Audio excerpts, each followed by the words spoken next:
কেন Messi Ronaldo সেরাদের সেরা তা আরও একবার ফুটবল বিশ্বকে জানান দিলেন এই দুই মহাতারকা।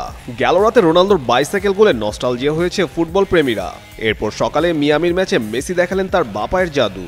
মেজর লিগ সকারের কনফারেন্স কাপের সেমিফাইনালে ইন্টার মিয়ামির দাপট দেখিয়ে ম্যাচ জিতে 4-0 ব্যবধানে। 4টি গোলেই ছিল মেসির সরাসরি ছোঁয়া, একটি নিজে করে আর বাকি 3টি তার নিখুঁত অ্যাসিস্ট। সৌদি আরবে রোনালদো যেন সত্যিই সময়কে পেছনে টেনে আনলেন। যে বয়সে বেশিরভাগ খেলোয়াড় বিশ্রামে যাওয়ার কথা ভাবেন, সে বয়সে তিনি এখনো শূন্যে উড়ে বাইসাইকেল কিকে গোল করছেন অনায়াসে। নাওয়াফ বুশালের ডান প্রান্ত থেকে উঠানো ক্রসটি ঠিক কারভাহালের মতোই ছিল, আর ডি বক্সের মাঝখানে দাঁড়িয়ে রোনালদো ছিলেন পুরো প্রস্তুত। ডান পায়ে ভর নিয়ে আকাশে উঠে বাইসাইকেল কিকটি মারলেন তিনি। গোলরক্ষক হাত ছোঁয়ালেও শেষমেশ বল আর ঠেকাতে পারেননি।